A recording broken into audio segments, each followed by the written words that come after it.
Hi, and welcome to the Beyond Files. Ready to question reality? You're in the right place. Let's dive in.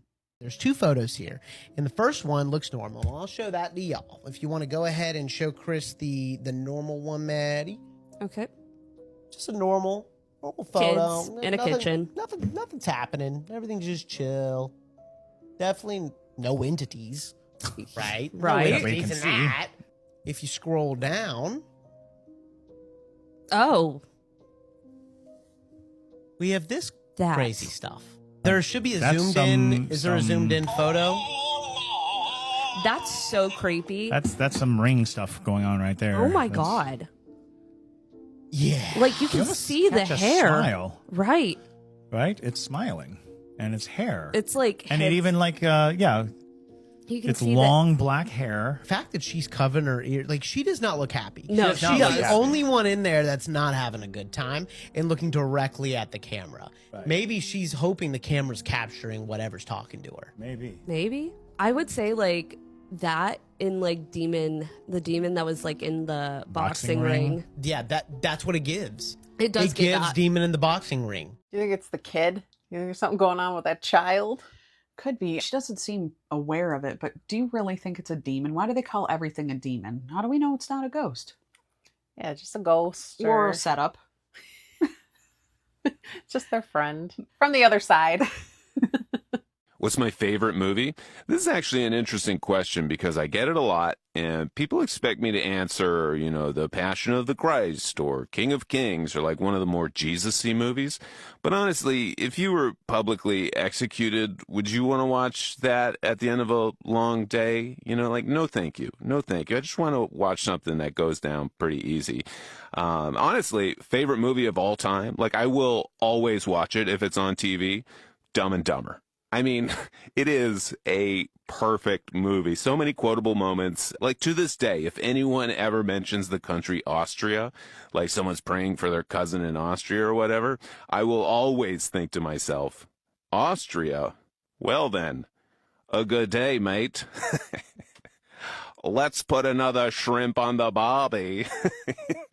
Because he thinks that she's talking about Australia. It's just that's why that's funny, and it just, oh man, it's so good. What about you? What's your favorite movie? The Passion of the Christ. Yeah, that makes sense. So I got to get the connections to get Jesus on our podcast. It's an AI Jesus. We just have to make them. Oh, okay. Guys, this is getting a little scary. Please don't start worshiping AI Jesus or AI Messiah. Thou shalt not worship the AI Messiah. Interesting. The following film shows the human energy field radiating outward from the body. It dynamically changes based on the physical conditions, the feeling states, the motivations of the person, in interaction with energy radiation from objects and living things. The existence of the human energy field, or the aura, was validated and studied by over 12 years of high-frequency recordings. This film shows the field not ordinarily seen, but now visible. Like all living things, this little dog has a sizable radiant field, even when he sits quietly. Notice now, as he greets his master, the obvious love and affection between them increases the dynamic radiation from their bodies, even the dog's tail and the man's head. No wonder so many people have pets who give them pleasure and provide a vital field of energy to interact with. Wherever there is motion in the universe, there is increased flow in the field that humans interact with. See the explosive activity from the waves and from his body. Also, the electromagnetic field of the body is negatively charged or ionized, as are waves or tumbling water, which further expands and heightens his field, giving a physical exuberance and emotional excitement. No wonder that a day at the beach is so exhilarating and vitalizing.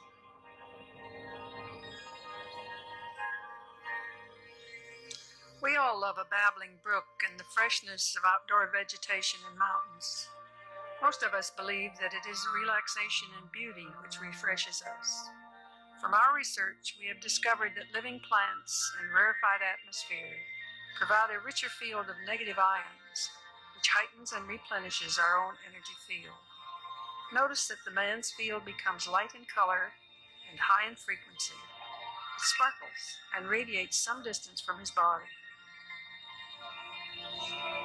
See that as the child moves into the mother's field, the affection between them changes the overall field to a pink color. Individuals' fields blend and enhance when there is a warm, caring relationship.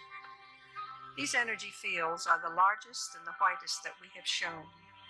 She is oming. On the breath inhalation, the radiant field diminishes, and on exhalation, it expands and envelops the child. We have known for a long time that Gregorian chants, oming, humming, singing, and whistling create an energy which perks up emotions and brings an expanded consciousness. That is cool. And I have definitely seen auras before. Have you, Beck? No, but I know that energy cannot be created nor destroyed. And I also know, being in nature, that guy, he was glowing out there like this gorgeous white glow. And if energy, which I totally believe that this is like a aura bioenergy that comes off of us, imagine being around someone with black energy or gray energy, what that would do to your auric field. If anybody out there can see our auras. Yeah, let us know. What color are they? I hope they're good. Veneers are out and lab-grown teeth are in. That's right, scientists in London at King's College have successfully grown lab-grown teeth. The way that it works is that they take your stem cells, cultivate them in the lab, and then re-inject them into the hole where you're missing a teeth, allowing your body to naturally regrow a tooth or several teeth all on its own. Now, it's still in the early stages of research and development, and they've only done trials with different animals. And although they have been successful, they say that this probably won't be available for humans and for public consumption for another 4 years or so. But they say it's going to be extremely beneficial because we will no longer have to deal with the pain of a root canal or an implant. And instead, you would now be able to regrow your teeth back on your own. So if you had the choice, would you get a shiny stack of veneers, or would you just choose to regrow your own natural teeth? It's pretty crazy to think that they could even do that, but amazing. As always, I want to hear what you think about all of this down below. Interesting. I'm down. If I start missing a tooth or teeth, you go ahead and just put those stem cells right in me, because veneers are just, everyone's got them. Well, all the Hollywood, they all have them. Yeah, it's too perfect. I like the look of imperfection. Yeah, the diastema, which is the gap between the two front teeth. Or Jules' teeth. I like the way her teeth look. Yeah. You know, those little extra little fangs, you know. She got them fixed though, didn't she? Oh, I don't know. She probably got veneers like everyone else. Yeah. But what if there's a conspiracy with the teeth? And what if they have mind control once you put them in?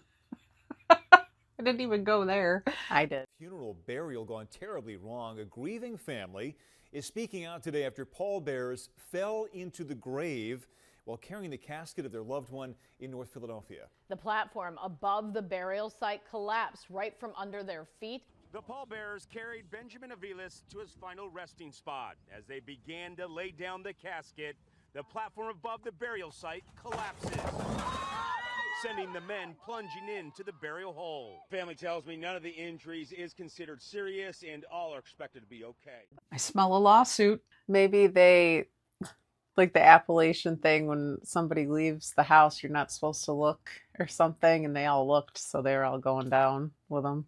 What? What? Y'all want to hear some shit to really blow y'all's mind this morning? So, as a side hustle, I dig graves and graveyards and cemeteries across Bowling Green and surrounding counties. Something didn't set right with me today. As I was digging, the guy that's the director of the graveyard walked up to me and he was like, we need to lift that casket up to get it even. So we put it on the tally and brought it back up. When we brought it back up, it come off even in a way, but it was crooked in the corner. So he's like, we got to lift it. So I lifted it, me and him together. But the weirdest thing was, it was really light. Like, extremely light. Like, and I'm not a big dude. So I was like, you know, I told him, I was like, why is that so light? He was like, don't ask questions that you ain't ready for. Y'all, I'm freaked out. What are they doing with these bodies? I think I grabbed this video before it was taken down. And I will say that the funeral homes are coming after him. Morticians They're are coming after him. And we know about what? The meat? The meat. Yeah. Yeah. Makes you think. What's for dinner? Bodies. It's what's for dinner. Some Sweeney Todd going on, if you know what I'm saying. For entertainment purposes only. The opening of this vault did nothing to calm the concerns of the Coleman family. I think they're doing some burying on top of people. Cynthia Coleman says she buried her father about 3 weeks ago here in the Tiger section of Lincoln Cemetery in Northwest Atlanta. She says on Sunday she was shocked to find an exposed vault at the site. She believes it's the same one that was used to lower her father's casket.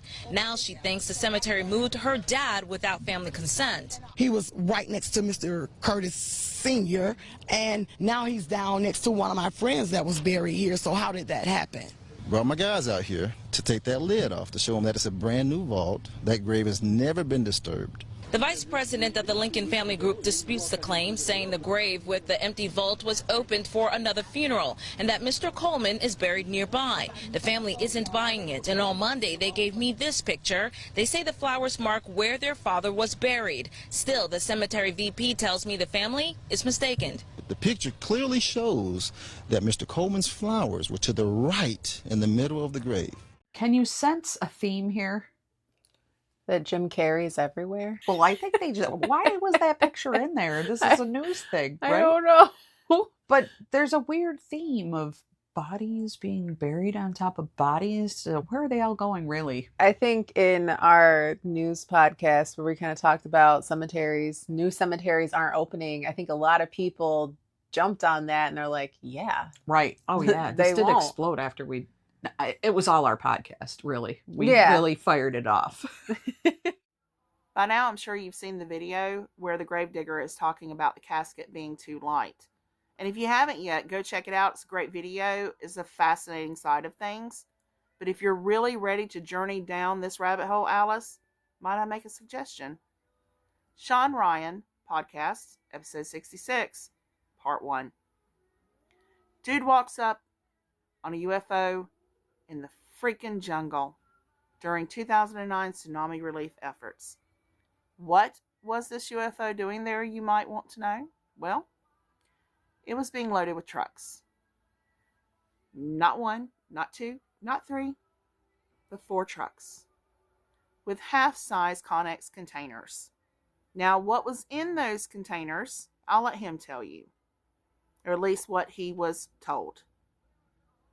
But the real question we need to be asking ourselves is, who are the clientele? Who are the clientele? Who are the clientele? A UFO rolled up in a jungle, and I haven't seen that episode of the Sean Ryan podcast, but no. If you guys have seen it, let us know, because I know we should be doing our homework. But UFO rolls up in the jungle.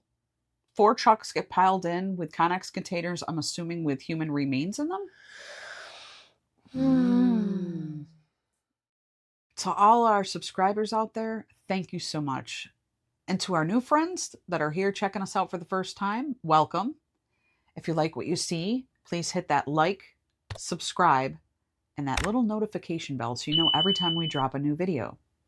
Keep those comments coming. We love them. In the following video, Diana Sudi and her brother are freaking out after seeing many police cars pulling up to their backyard. One, now there's... Looks like there's another one. There's another one? Oh, you're right. What the hell is...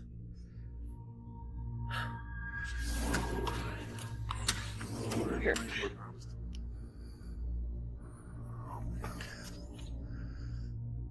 It appears that all the policemen are checking out this trailer. Something about it must be worth examining, because as it seems, a lot of cops are going inside. According to Diana, the trailer belongs to her father, and he's been renting it out to someone. However, the person living inside has not left the trailer for more than a week, which is why the police are here. They're conducting a welfare check to see if the man inside is okay, but upon checking, they discovered something rather unfortunate. He's not coming out. The judge. The man had passed away. Now it's worth mentioning that during this recording, Diana and her brother didn't know the man had passed. They were just recording all the commotion that was going on in their backyard. But as they got closer to the trailer, Diana captures something that she can't explain. The following is her footage. Watch closely. Right there, right there. Wait, they're going up to Tom's place. So what you said, the light wasn't off? Yeah, exactly. Oh, that's a lot of cops. Holy shit, what the hell? Oh. They're coming out. Are they calling something in?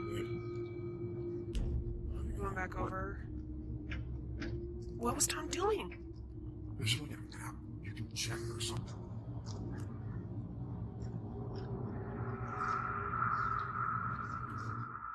Neither Diana nor her brother had noticed the small figure. They don't recall ever seeing the silhouette from the recording, which makes them think that it was never there to begin with. However, the video shows otherwise. Something was actually there, but for some reason, they couldn't see it in person.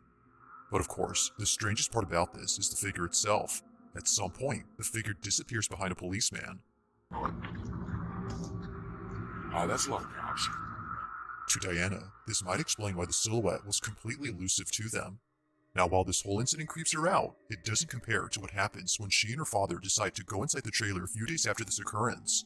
But Diana regrets helping him, because, while checking it out, this happens.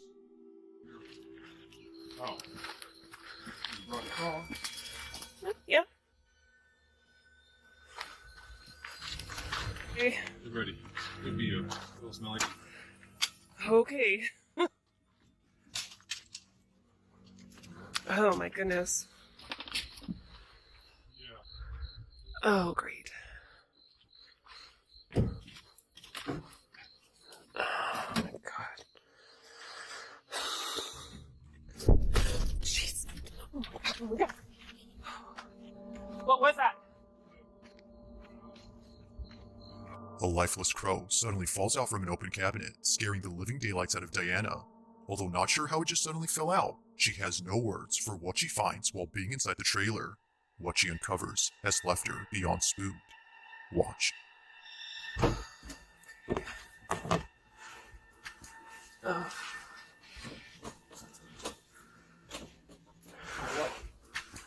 Oh. Whoa. Wait a minute, wait a minute. Wait a minute. Oh, Jesus. Wait, did this guy have a kid? What is this? Yeah, this kid's already cute, like found him before. A long time ago.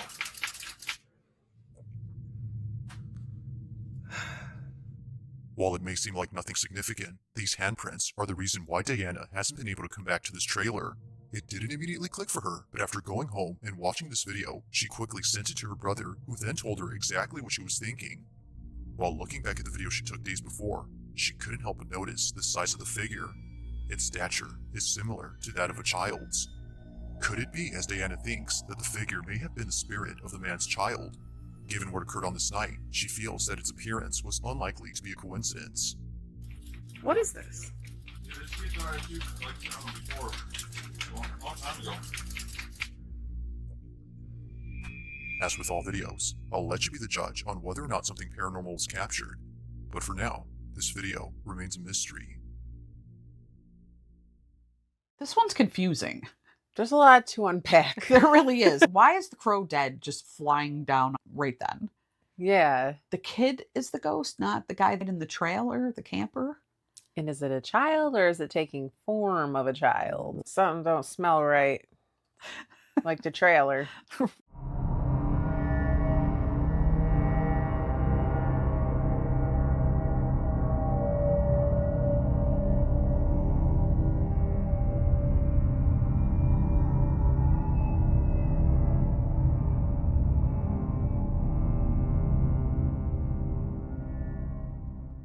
I don't like the weird tongue stuff.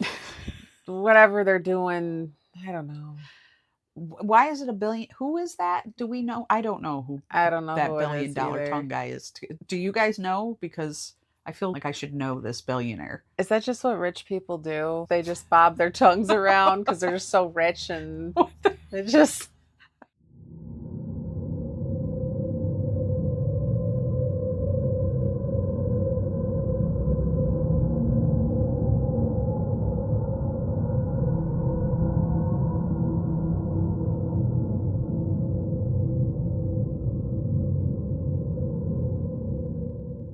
I've had bike accidents before, but nothing like that.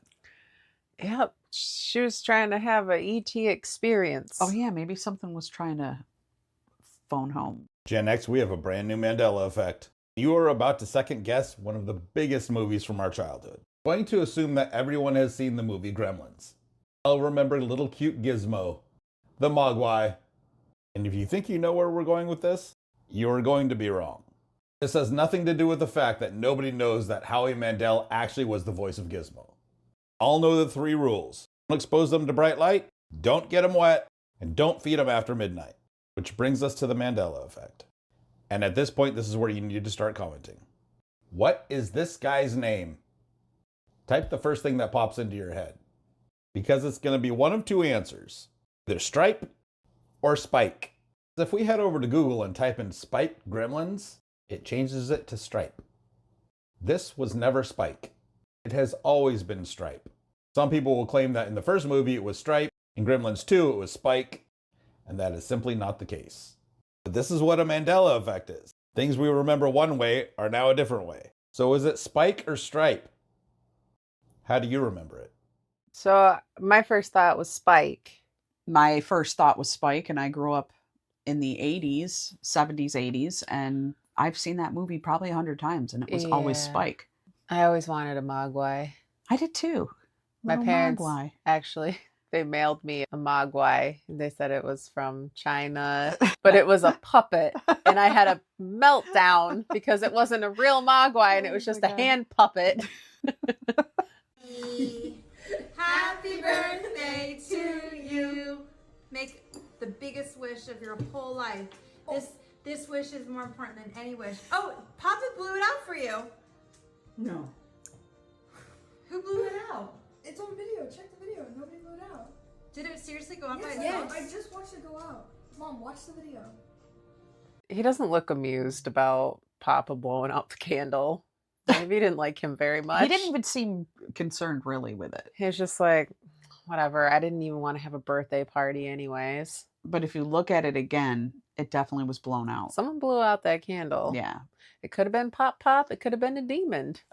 What do you guys think? Always a demon. This is not a deer, and if you ever see one like this, run. If you're from Appalachia, you've probably heard the stories about the not deer. It's like a deer, but not. There's always something that's going to be off with a not deer. Its eyes will be hollow and dark, its legs will bend and twist the wrong way, and when it opens its mouth, you'll know then that it shouldn't exist. I've actually shared a few stories of people who have come in contact with the not deer. In one instance, it chased, actually 2 of these things chased 2 sisters through the forest. Another account happened around Norris Lake in Tennessee, and this lady seen this thing morph into a man. In some cases, people who encounter the not deer get sick, almost like this thing is cursed. And if you take a look, I can understand why. If you've ever encountered the not deer or anything like that, I'd love to hear about it. My email is listed in my bio. Thanks for watching. Have a great day. God bless. I would need to change my pants if I saw that thing out in the woods. I don't think I could outrun it. I'd be the one that falls and gets impaled by the not deer. She was brave and she fought. No, he took one step and sprained an ankle.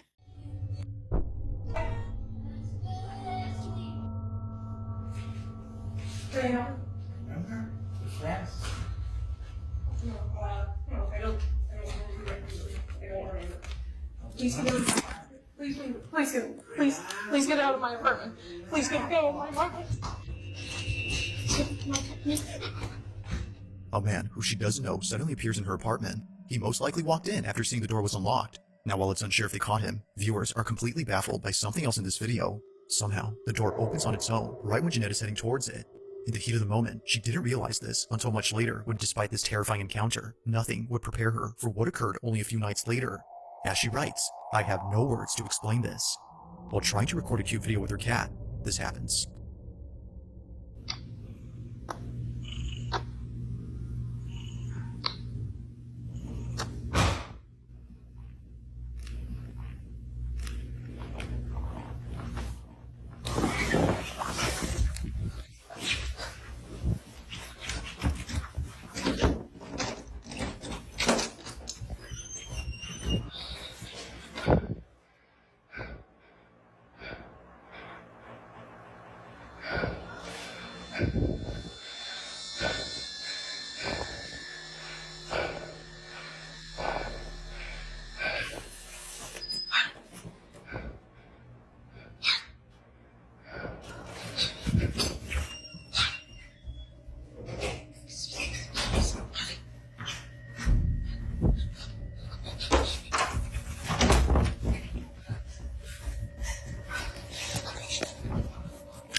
First of all, much rather have a ghost in my house any day over a person. Okay, I'm with you. That's terrifying.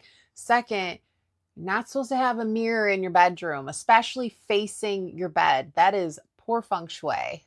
And if you go back and review this, when she's in the bedroom, there's a point where there's footprints or handprints on the bed that actually start impressing into the bed. Yeah. Yeah. And like it's in the line of the mirror too. Interesting. I didn't even think of that, but definitely check it out. Rewind it and look at it. This is the classification video of 9 different UAPs that was released by Skywatchers last night. I need you guys to listen to this and listen to what he's saying, especially about when recording this phenomenon as well, and some of the barriers that get met behind it. So check it out and listen. We've broken the UAPs down into 9 classes or types.